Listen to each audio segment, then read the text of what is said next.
1956 was a year of discovery. Shopping malls were invented, as was Play-Doh, shipping containers, fiber optics, and the patent for the first implantable artificial heart. And don't forget the most groundbreaking discovery of them all, the cause of the common cold. That's right, although cold symptoms have been a part of our lives since ancient times, even mentioned in Egyptian scrolls from the 16th century BCE, we didn't actually know about rhinoviruses until just 68 years ago. That's thousands of years of uncertainty, years filled with, let's just say, other explanations. Take, for example, the Kaze no Kami. These are invisible Japanese wind spirits that have one hobby and one hobby only, inflicting suffering on human beings. They can control the winds and can doom a sailing ship or a farmer's crop with a single exhale. But if they breathe on you, then you're really in trouble. Kaze no Kami exhale thick yellow clouds that are dripping with disease, and any human who inhales it grows ill. When you think about it, the Japanese weren't far off. At its basic level, a virus is an invisible airborne threat, isn't it? In fact, to this day, the Japanese word for the common cold just so happens to be kaze. Oh, and one more thing. Try reversing the sounds. That's right, kamikaze, as in kamikaze pilots who rained death from the air during World War II. Kamikaze, by the way, literally translates into spirit wind. Today, we tend to think of medicine and magic as polar opposites, science versus superstition. But go ahead, take a scalpel to medical history and peel back the skin.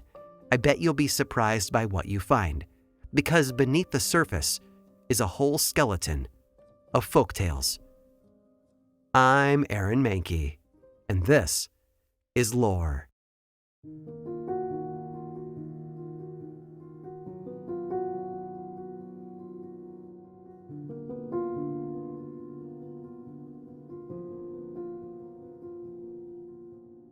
If your appendix burst, you aren't going to pay a visit to a local tarot reader, right? Of course not. You'd go to the doctor. But the truth is, that wasn't always the way people saw things. In fact, for much of human history, magic and medicine were practically indistinguishable. Just look at ancient Egypt. In the words of anthropologist Barbara Mertz, if a man came to an Egyptian doctor with a broken leg, the physician might apply a splint, rub the leg with a mixture of honey and herbs, pronounce a magical incantation, and hang an amulet around the sufferer's neck. And sure, as modern people, we can see which elements of this treatment would help and which might not. But to the ancient Egyptians, all those steps were essential and connected. It would seem very weird to put on the splint and skip the spell.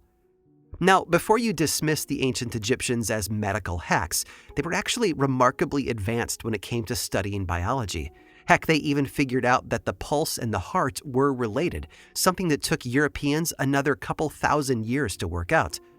The ancient Greeks, another advanced civilization, had a similar blended idea of magic and medicine. Take the Greek cult who worshipped the god of medicine, Asclepius, for example. These folks conducted surgery and practiced medicine, but they also interpreted dreams. In fact, the dreams were essential to the whole shebang. Patients would be sent into Asclepius's temple to sleep and then asked to report their dreams to the cult when they woke. And the last step was important because those dreams, they informed the healers of what treatment was needed. Doesn't sound exactly FDA approved, does it? But here's the thing. It seems to have worked. There are tons of surviving testimonials from people receiving successful treatments from the Asclepius cult for all manner of ailments. And sure, this is all ancient history, or at least it seems that way. But there's something I should mention. You see, while the Asclepius cult and the times of the pharaohs are long gone, that doesn't mean that magical healing died out with them. Far from it. The thing is, fear is a dangerous drug. When conventional medicine doesn't work, when you try everything and the illness still won't go away, well, as they say, desperate times call for desperate measures. And maybe that means that Goop's latest cure-all seaweed tonic, or a hoodoo ritual, or a blessing from the Pope. After all, who among us hasn't turned to prayer or superstition when a loved one's health starts to fade? It's human nature, after all, to lean into belief when times are tough. And if you happen to live in Ireland, well, those tough times might just mean a visit to a fairy doctor. As late as the mid-20th century, plenty of folks in Ireland still believed that their livestock, their agriculture, and their very lives were under threat of malicious fairies. But don't worry, there were people who could help you with that, namely the fairy doctors. These doctors, usually female elders, were good for whatever supernatural mischief ailed you. But don't get me wrong, these weren't your average healing women. These practitioners treated magical maladies specifically. Maybe your son had caught the gaze of the evil eye, or maybe your little granddaughter had been, and I quote, fairy struck, in which an otherwise healthy child suddenly withers. Maybe you're just depressed, which, according to the fairy doctors, is caused by an evil wind hitting you in what's called a fairy blast. I have to say, that explanation is a lot more fun than a chemical imbalance, don't you think? Note to therapists everywhere, we aren't depressed, we're fairy blasted. Fairy doctors could give you herbs to cast a love spell, or to make a man sterile. They used charmed stones to heal fairy-induced madness. They could protect livestock from the fae through potions and exorcisms. They could bring children swapped out for changelings and return lost loved ones from fairyland. Fairy doctors could even bring people back from the dead. Now, I know what you're wondering. Did any of this actually work? And the answer is sometimes. When it didn't, though, the results were tragic. In one true account, a charlatan fairy doctor convinced a sick man's family to leave lavish food and drink out nightly to prevent the fairies from carrying their loved one away. He then performed a ritual complete with everything from pyrotechnics to fake ghosts, but in the end, the patient died anyway. The charlatan vanished, many meals the richer.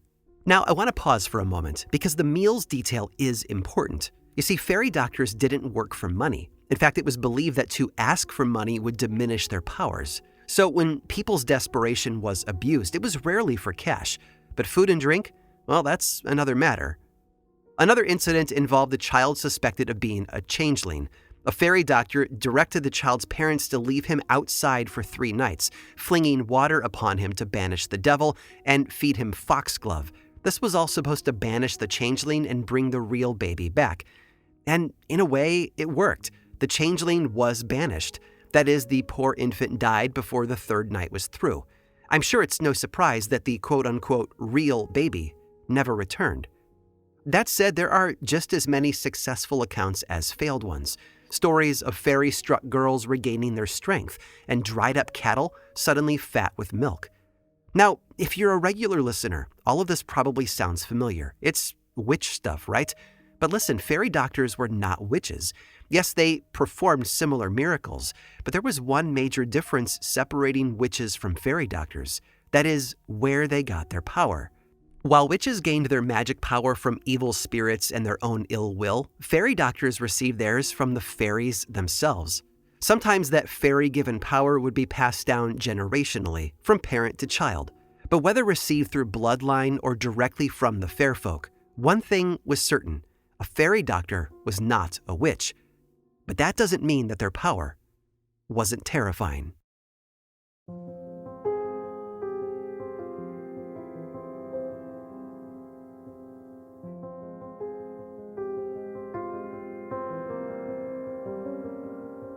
Mary Donaghy was a hard-working woman. She had 3 children to care for, after all, and her husband to look after, who, being blind, didn't work himself. In the summer of 1863, the family moved to Carrick-on-Shore in Tipperary, Ireland, and there, Mary set up shop as a fairy doctor. Now, don't forget, fairy doctors couldn't work for pay, but they could accept donations, and that's exactly how Mary got by. It was simple, salt-of-the-earth work. She would give herbs and charms to cows that had gone dry, do spells to bring rain back in a drought. Mary even spent 10 months tending to an epileptic child, calming him with herbs and other forms of healing. And under Mary's care, those dry cows began producing milk. The rain returned, and the epileptic boy slept peacefully for the first time in months. It was a quiet life, but it worked for Mary. Until, well, it didn't. Because that's the thing about power, isn't it? Once people get a taste for it, they tend to want more. One night, while Mary was still caring for the sick young boy, his mother had a strange dream. The woman, Mrs. Reeves, dreamt that her dead father had come back to life, and perplexed, she told Mary about it. Luckily, Mary knew what it meant right away. The dream must be true. The dead man had returned to the living. Shortly after, Mary extended a rather unusual invitation to the woman's husband, Sub-Constable Joseph Reeves. She asked Joseph to accompany her to the town of Knockrow to pay a visit to none other than his undead father-in-law. And hey, I get it. That's not the kind of offer that you can turn down. Suffice to say, Reeves went. And what he saw, well, I'll let him tell you in his own words. "Yes," he said, "I saw my father-in-law, William Mullins, about 20 yards distant from me." Now, according to Reeves, his father-in-law was wholly recognizable and wholly alive. This wasn't just a glimpse in low light either. Reeves said that although it was around 8 p.m., the light was good, and they stayed to watch the resurrected man for some time. Now, if this were me, I would have reacted strongly to the situation, to say the least. But Reeves wasn't afraid. In 19th century Ireland, it was often believed that the dead weren't really gone, but rather taken by the fairies to live in fairy forts. That being the case, it wasn't too wild for someone to come back, and Mary Donaghy was far from the only fairy doctor to dabble in necromancy. After showing Reeves his dead father-in-law, Mary told him that he should send food to the newly risen man. Humans can't eat anything in the fairy realm, after all, without being trapped there forever, so this guy must be starving. Who knows when he had last had a good meal?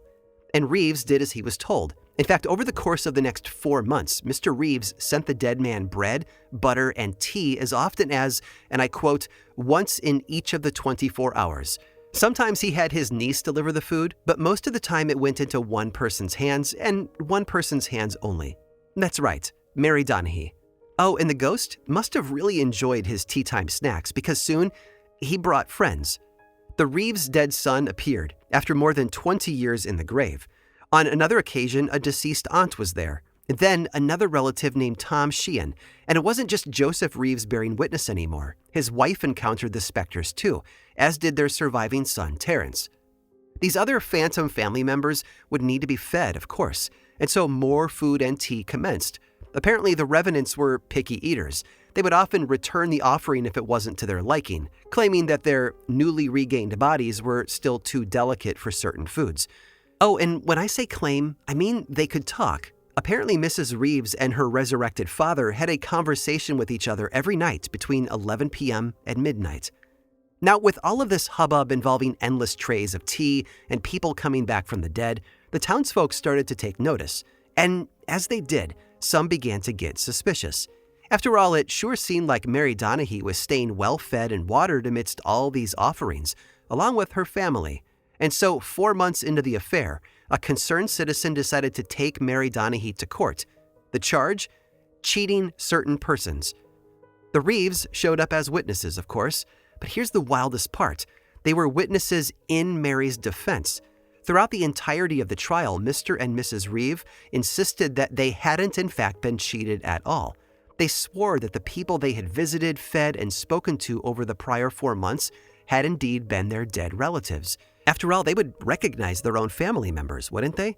And they weren't alone in their claim. A retired policeman by the name of Hayes came forward, testifying under oath that he'd himself had relatives come back from the dead and had also seen Mrs. Reeves' father in the flesh, as well as the Reeves' dead son. And the courtroom was baffled. Heck, the Reeves were a highly respected family. Hayes was a trusted officer of the law. And here they all were, claiming that their folk nurse had resurrected the dead. Flummoxed, the attorney named Mr. Vowell addressed the jury, exclaiming that the witnesses must have been out of their senses. The newspapers seemed to agree. There was no way the dead were walking freely among the living. The witnesses must be delusional. Not just delusional, bewitched into delusion. You see, resurrection was absurd. But witchcraft, mind control, no, that could be real. Mary Donaghy, the courts ruled, was no resurrectionist. No, to pull off an illusion like that, she must be none other than a witch. She was found guilty of fraud and sentenced to 12 months of hard labor. Amidst it all, the Reeves never stopped insisting on Mary's legitimacy. After one of the trial days, Constable Reeves approached Mary. He clasped her hand, he leaned in close, and then he said, "Never mind, Mary. No matter what they say, I believe what you told me and what I have seen." And here's the thing. The witnesses were never actually disproven. No one figured out how Mary conducted her trickery, which means that maybe, just maybe, it hadn't been a trick at all.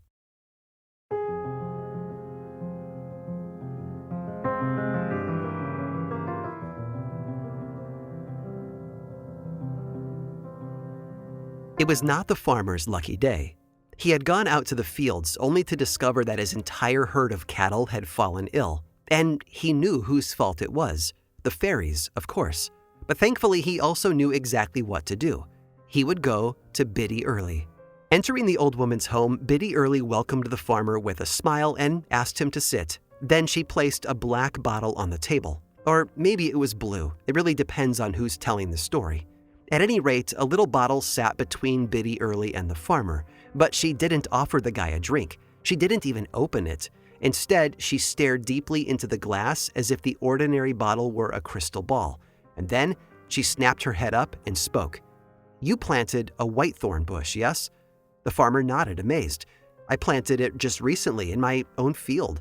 "You put it along a fairy path," Biddy Early said with certainty. "You must go home and dig it up." And the farmer did as told, and as soon as he had removed the whitethorn, his cows immediately returned to health as if they had never been sick at all. It's a miraculous story for sure, but it's far from the only tale about the powers of Biddy Early, the most famous fairy doctor who ever lived. Now, before we delve deeper into her life, it's worth noting that it's hard to tease the facts from the folklore when it comes to Biddy Early. She was likely a real person, yes, but that real person is clouded in legends. I'll try to separate the magic from the matron, so to speak, but nothing is fully certain. That said, here is what we think we know. Bridget Early was born in 1798 in County Clare, Ireland, and she entered into a tumultuous world. Rebellion was afoot, leaving the nation bloody and uncertain. Bridget's parents were poor. Her mother, Ellen, spun the family's clothes from flax grown nearby, and as she worked, she taught her daughter about herbs and plants, how to make a tonic from dandelion roots, and fortify the heart with hawthorn. When Bridget was only 16, both of her parents passed away, and with no money, no family, and nowhere to go, the young woman took to the roads. It's thought that she spent some time in a workhouse, although other accounts claim that she spent these years living among the fairies, learning their secrets. You see what I mean about teasing facts from folklore? At any rate, by 1817, she had found a husband and settled in the area of Feakle, one of the most superstitious regions in Ireland for what it's worth. And it was there that Bridget Early applied the knowledge her mother had taught her and became the famed figure as we know her today, Biddy Early, the fairy doctor. Like other fairy doctors, Biddy Early could heal animals and humans alike, freeing them from supernatural ailments. But what set Early apart from the rest was her magic bottle. No one quite knows where it came from. Some say that her dead mother, worried for her daughter, came back from the dead to give her a powerful gift in the form of a magical blue bottle. Others say that her son Sean won it in a fairy hurling game.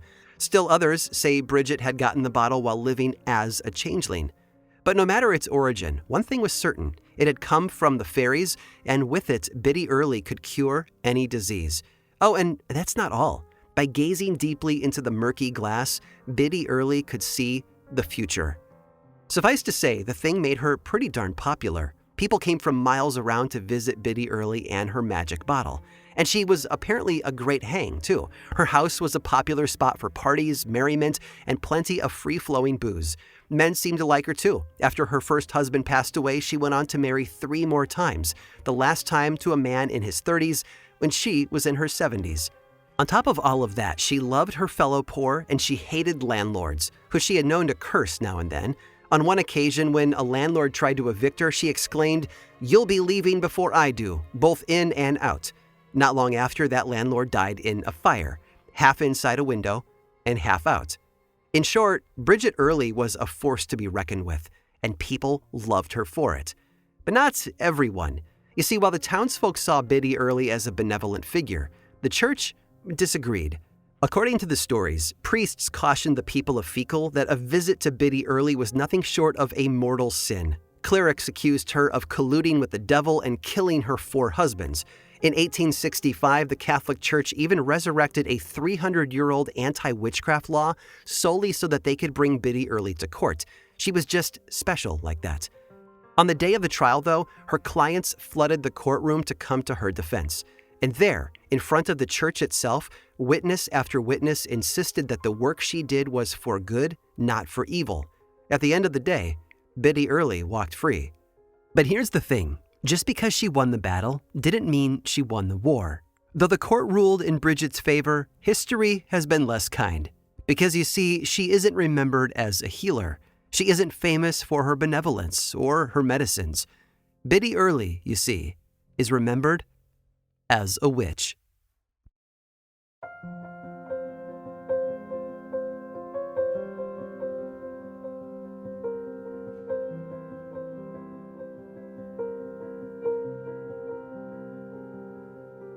It makes sense, doesn't it? As antiquated as it might seem, all this talk of fairies and witches and magical cures, I think we can all understand where folks were coming from. Illness is terrifying, even more so when our loved one doesn't seem to be getting better no matter how much medicine they take. Who wouldn't want to believe that there was a simple way to take control of the situation, to literally magic the suffering away? And it also makes sense that the Catholic Church wouldn't take too kindly to that sort of thing. Miracles, after all, are supposed to be their domain. If people can get it elsewhere, well, the church suddenly seemed a lot less necessary, didn't it? No, the clergy couldn't have that. Except, well, you know all those stories about Biddy Early in conflict with the church? It turns out they aren't exactly true. There is no historical record that she was ever taken to trial. In fact, there's no historical record of her clashing with priests and clergymen at all. All that stuff about the trial, this classic tale of folk healer versus religious institution, that exists only in the oral tradition, in the legends that have cropped up around Biddy Early after her death. In reality, the church seems to have loved Bridget Early as much as everyone else did, and she loved them right back. She apparently invoked the Father, the Son, and the Holy Ghost during each of her miracle workings, and bid her clients to follow the church's teachings. When she died in 1874, a whopping 27 priests were said to have attended her funeral. One priest even described her to his parishioners as a saint and implored them to pray for Biddy Early's soul. Oh, and that mysterious bottle? It's believed that on her deathbed, Bridget asked a man to throw it into a lake where the fairies could reclaim it. That man just happened to be a priest, the very priest, in fact, who lovingly performed her last rites. And I get it. We live in an era of oversimplification, of fast facts and headlines flashing on our phone screens designed to be ingested in a single moment. It can be tempting to take someone like Biddy Early and plop her into a category we are familiar with, that of the persecuted witch. Stories are all about categories, after all, familiar tropes and motifs that help us make a complicated world seem cleaner and more simple. But reality is different, and the truth of Biddy Early is that she couldn't be so easily pigeonholed. And at the end of the day, I think that can be said for all of us.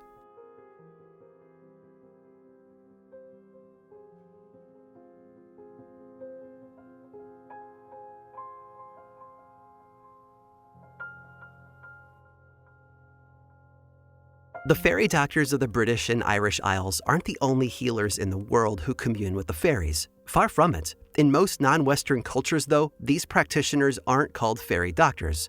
No, they're called shamans. And I'd like to introduce you to one of the most powerful groups of shamans in history. Stick around through this brief sponsor break to hear all about it.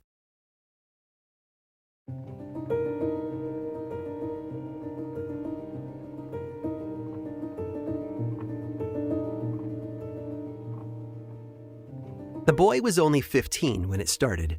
It was sometime in the early to mid-1900s. One minute, young Ibrahim was watching a herd of sheep on a mountain meadow, and the next, his mind had left his body.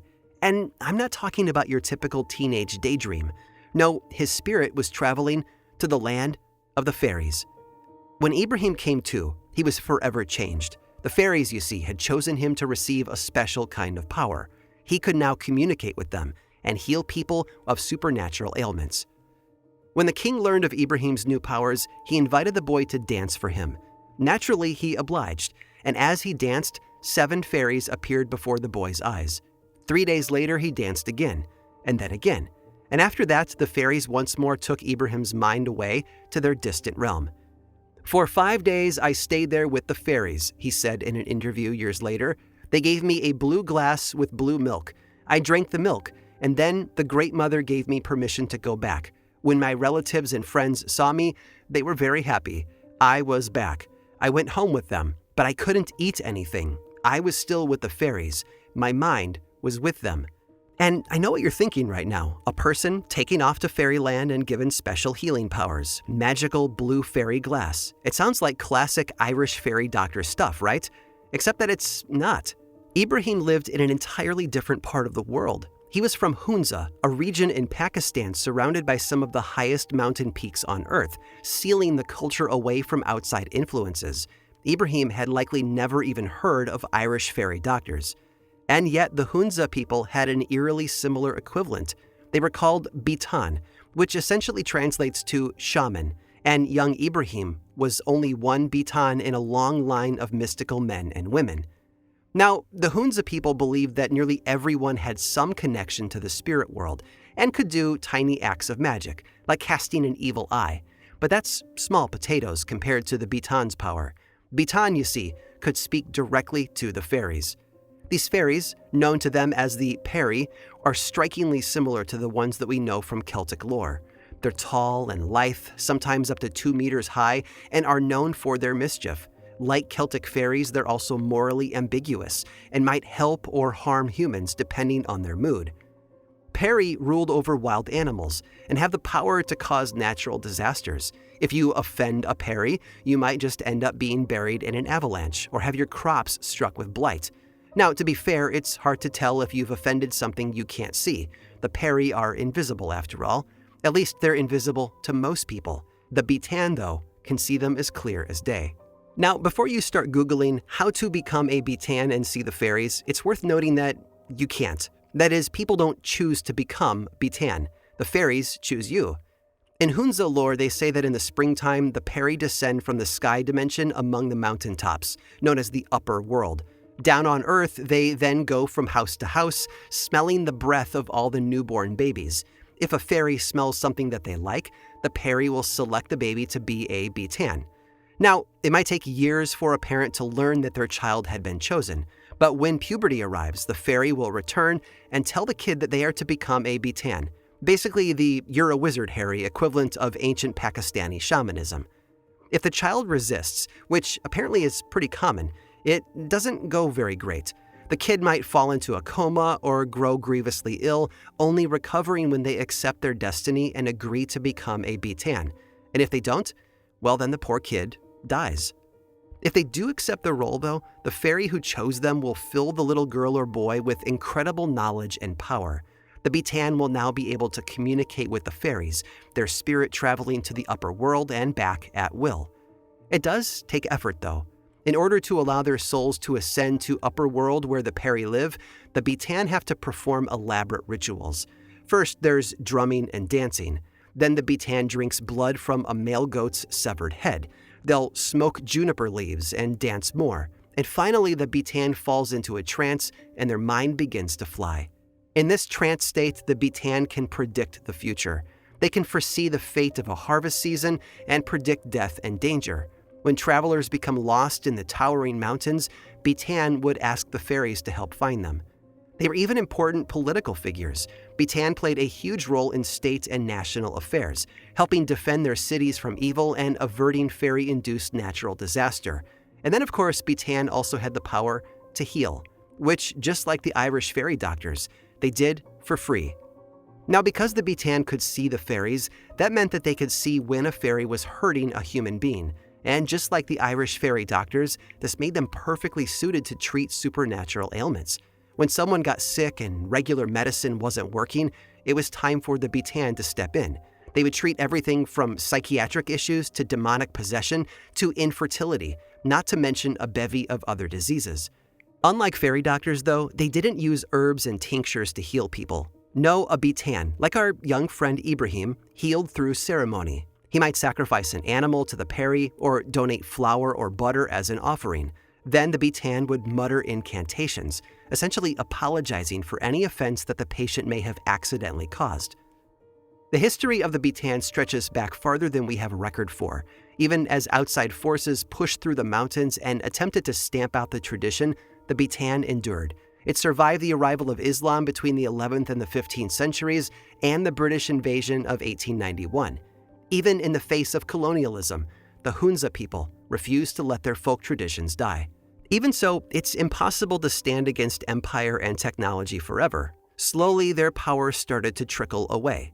When the British took over, the Bitan did survive, sure, but they were definitely demoted. No longer essential state-sponsored oracles, they were only folk healers now. As more modern medicine made its way into the region, more and more of the Hunza people turned away from the Bitan and toward traditional doctors. Today, most Bitan have been relegated to the role of regional novelty. They put on shows for tourists dancing for money. Tragically, we will likely see an end to the Bitan altogether within our lifetime. That is, of course, unless a baby is born with breath so sweet that the fairies simply can't resist.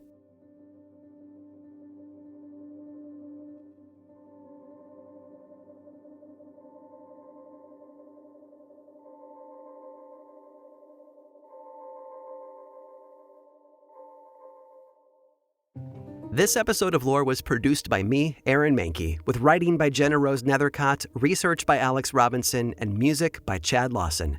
Don't like hearing the ads? I've got a solution for you. There's a paid version of Lore on Apple Podcasts and Patreon that is 100% ad-free. Plus, subscribers get bonus weekly mini episodes called Lore Bites. It's a bargain for all of that ad-free storytelling and a great way to support this show and the team behind it.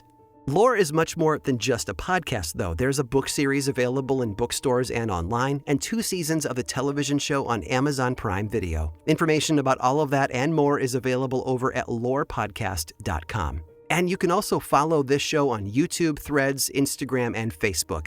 Just search for Lore Podcast, all one word, and then click that follow button. And when you do, say hi. I like it when people say hi. And as always, thanks for listening.